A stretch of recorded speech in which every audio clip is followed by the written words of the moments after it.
नमस्कार। डीएलएड द्वितीय वर्ष विषय हिंदी और हम लोग पढ़ रहे थे मूल्यांकन की विधियां। इन्हीं को हम लोग आगे बढ़ाएंगे। मूल्यांकन की विधियों के अंतर्गत हमने अवलोकन, साक्षात्कार, चेकलिस्ट और प्रश्नावली के बारे में चर्चा की थी। अब इसकी अन्य विधियों के बारे में हम लोग बात करेंगे।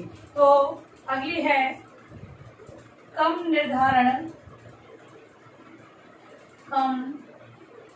निर्धारण या रेटिंग स्केल। ये भी मूल्यांकन की विधि है जिसके माध्यम से रेट किया जाता है, मतलब कि 0 से लेकर 7 के अंक प्रदान किए जाते हैं या फिर 1 से लेकर 6 के अंक दिए जाते हैं, 4 अंक दिए जाते हैं विद्यार्थियों के अपने जो उनका निष्पत्ति होती है शैक्षिक, उसके अकॉर्डिंग। ठीक है, तो यह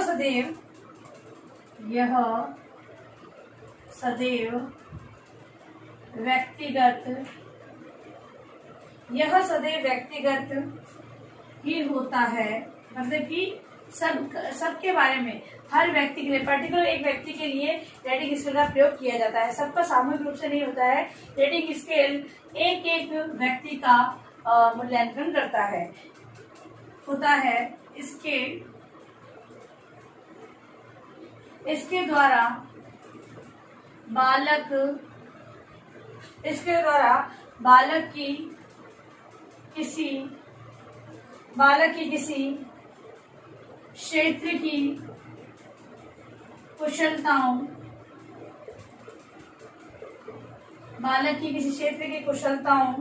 की जांच और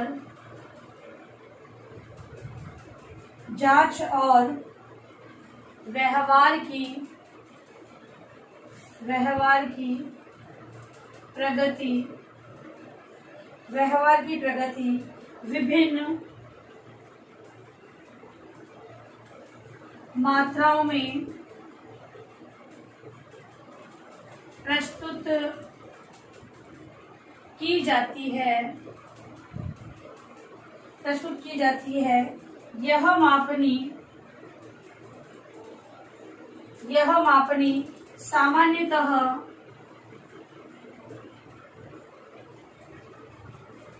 0, 1, 2, 3, 4 या 0 से 7 तक आदि होती है। मतलब कि बच्चे की कुशलताओं की जब जांच की जाती है तो कुशलता के आधार पर उसे 0, 1, 2, 3, 4 इस प्रकार के अंक प्रदान किए जाते हैं, या फिर 0 से 7 तक का भी रेटिंग स्केल होता है। मतलब कि अच्छा, बहुत अच्छा, उससे अच्छा, मतलब इस प्रकार से 7 तरह के जो कैटेगरी होती है उसमें बांट दिया जाता है। अब है अगला प्रकार है, वो है संचित अभिलेख।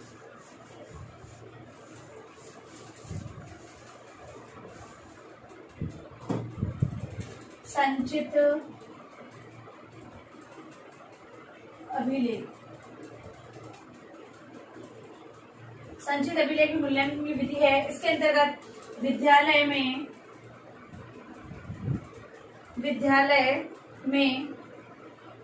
आकस्मिक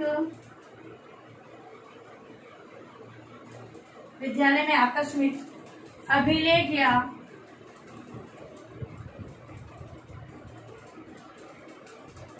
घटनावृत्त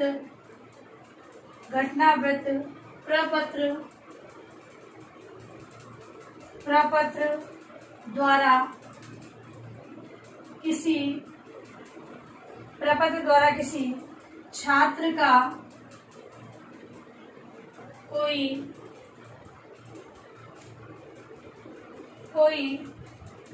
विशेष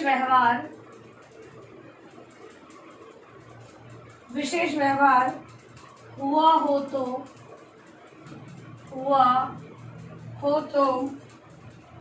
उसका अभिलेख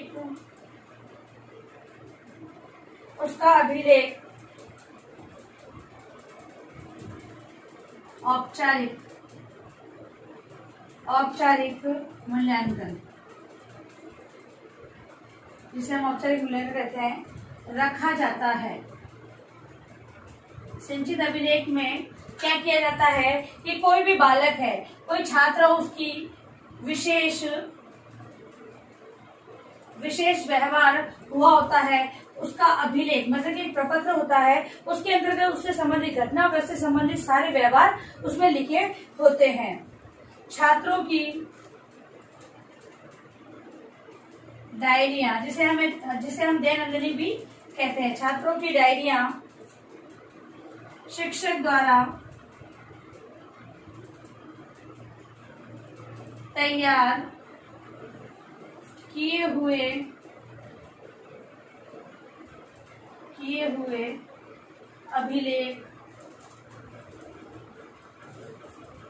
अभिलेख तथा जीवन वृत्त पर आधारित संचित अभिलेख। देखो, मूल्यांकन का मतलब ये है कि विद्यार्थियों को सभी पक्षों का मूल्यांकन करना। अब इसके अंतर्गत एक संचित अभिलेख होता है मूल्यांकन करने के लिए। अब इसके अंतर्गत क्या किया जाता है कि एक प्रपत्र होता है, प्रपत्र के अंतर्गत विद्यार्थियों से संबंधित जो विशेष प्रकार की घटनाएं होती है या उनके जीवन वृत्त से संबंधित कोई भी ना, मान लो विद्यार्थी का नाम है, पता है, उससे संबंधित अगर विद्यार्थी पहले या पहले उसका व्यवहार किस प्रकार था, अब उसका व्यवहार किस प्रकार का है, वो संपूर्ण जानकारी इस प्रपत्र के अंतर्गत भरी जाती है। ऐसे कॉलम दिए होते हैं, उसके माध्यम से ये प्रपत्र तैयार किया जाता है। तो विद्यार्थी के जीवन वृत्त, और अगर हम कहें कि विद्यार्थियों की जो दैनिक दंडनी होती है, डायरिया होती है, उसके अंतर्गत भी अध्यापक है इन सभी अभिलेखों को इकट्ठा करता है। उसके अंतर्गत भी उसके जीवन वृत्त से संबंधित सारी सूचनाएं उसमें होती है। छात्रों को उनकी रुचि, मनोवृत्ति,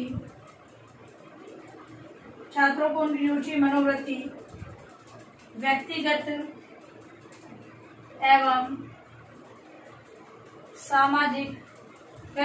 सामाजिक समस्याओं का पता चलता है। इन अभिलेखों द्वारा व्यक्ति या मतलब कि छात्र है, छात्रों को किन किन चीजों में रुचि, क्योंकि उनका संपूर्ण जो जीवन वृत्त की बात करें तो उनकी खेल कूद है, उनकी रुचियां हैं, वो किस प्रकार की मनोवृत्ति है, अगर कोई मानसिक या शारीरिक बीमारी बालक को है तो उसका भी उसके अंतर्गत विस्तृत रूप से जानकारी होती है। तो विद्यार्थी है, उसकी व्यक्तिगत, मनोवृत्ति, सामाजिक सभी प्रकार की जानकारी से वो अवगत हो जाता है, क्योंकि उसके अंदर डिटेल में सारी चीजें भरी होती है। फिर है छात्र उत्पादित साधन। छात्र उत्पादित साधन का मतलब कि विद्यार्थियों की सृजनात्मकता से है। विद्यार्थी जिस प्रकार का सृजनात्मकता करते हैं उसके आधार पर भी उनका मूल्यांकन किया जा सकता है। तो अगला है छात्रों द्वारा उत्पादित साधन, छात्रों या विद्यार्थियों द्वारा उत्पादित साधन। अब ये किस प्रकार मूल्यांकन करते हैं, तो छात्रों द्वारा बनाई गई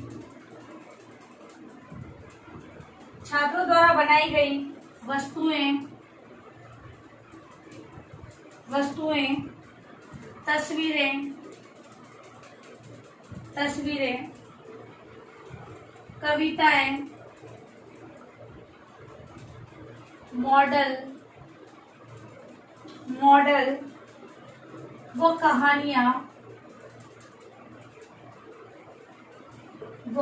कहानियां आदि छात्र उत्पादित साधन है, जिसके द्वारा छात्रों की रुचियों एवं रुझानों का पता चलता है। इस प्रकार जो विद्यार्थियों के अंदर सृजनात्मकता होती है उसमें वे वस्तुओं का निर्माण करते हैं, तस्वीर, कविताएं, मॉडल और कहानियों का निर्माण वो करते हैं। अब इनके माध्यम से विद्यार्थियों की रुचियों और रुझानों का पता चलता है और मूल्यांकन के अंतर्गत विद्यार्थियों के सभी शैक्षिक है, अन्य पक्ष है, सभी पक्षों को देखा जाता है। तो इस पक्ष का पता जो उनके अतिरिक्त शिक्षण से अतिरिक्त इन जो सृजनात्मकता का पता है वो भी मूल्यांकन के अंतर्गत उत्पादित साधनों के माध्यम से लगाया जा सकता है। फिर है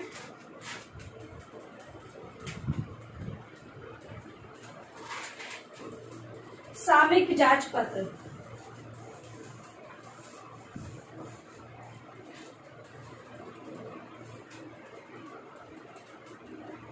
सामयिक जांच पत्र। सामयिक जांच पत्र के अंतर्गत समय समय पर जो विद्यार्थियों की जांच की जाती है उस तरह के प्रपत्र के अंतर्गत उनकी जांच से संबंधित बिंदुओं को लिखा जाता है। तो छात्रों की समय समय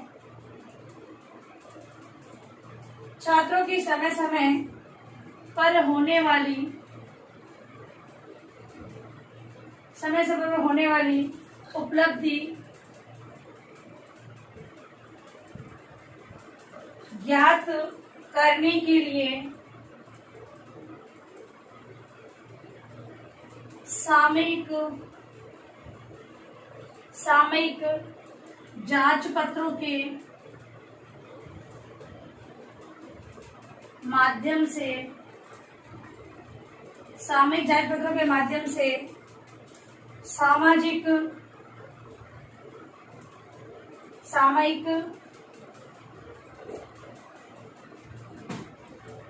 सामायिक जांच का आयोजन किया जाता है। इस प्रपत्र के माध्यम से विद्यार्थी की जो समय समय पर होने वाली उपलब्धि है, मतलब कि किस समय में कितना बच्चों ने अचीव किया है उसकी जानकारी प्राप्त होती है और इसका सामयिक जांच का आयोजन समय समय पर किया जाता है। फिर है व्यक्तिगत या अध्ययन। व्यक्तिगत अध्ययन।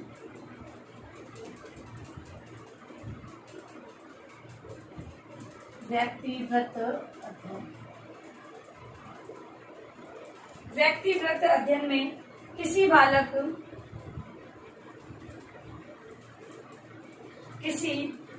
की विलक्षणता, मतलब कि विलक्षण मतलब विशेष लक्षण, विलक्षणता या पिछड़ेपन को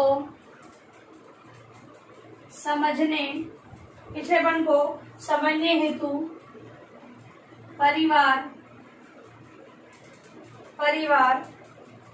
इष्ट मित्र, जो घनिष्ठ मित्र होते हैं, इष्ट मित्र, भाई बहन,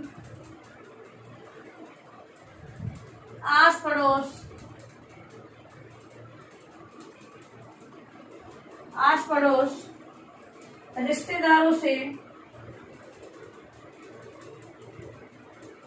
रिश्तेदारों से सावधानी पूर्वक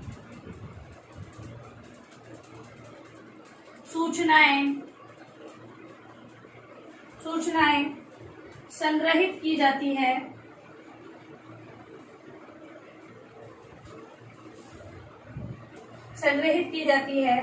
तथा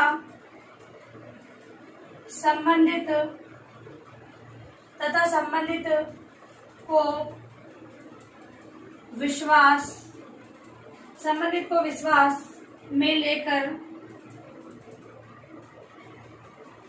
तथ्यों की जांच की जाती है जिससे छात्र की कठिनाइयों का कारण ज्ञात कर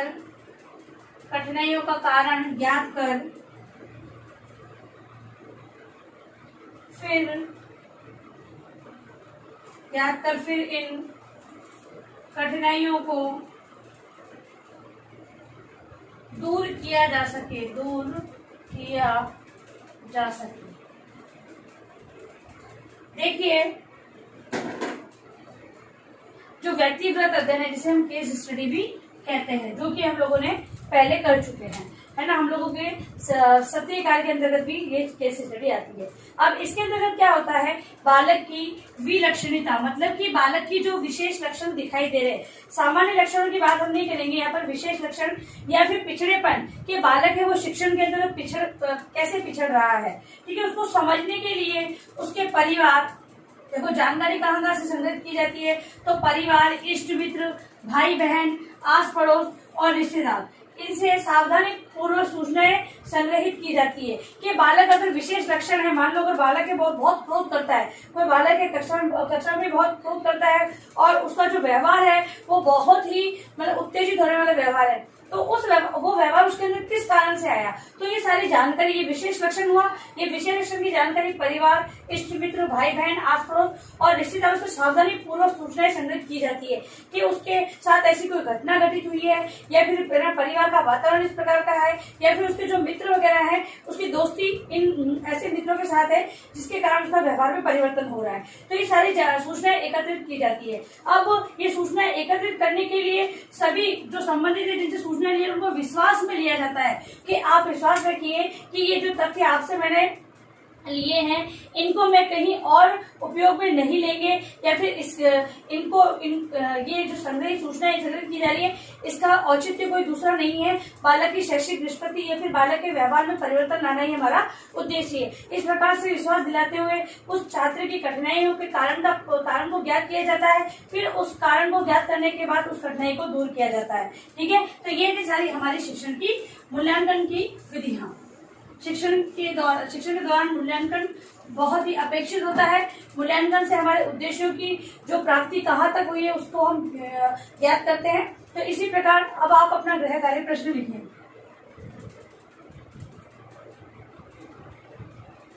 मूल्यांकन की विधियों का वर्णन करें।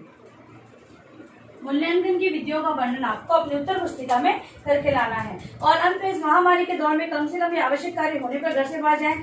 बाहर जाते हैं तो 3 बातों का विशेष ध्यान रखें, मास्क लगाएं, सोशल डिस्टेंस बनाएं और हाथों को बार बार सैनिटाइज करते रहें। सुरक्षित रहें, सभी का ध्यान रखें। धन्यवाद।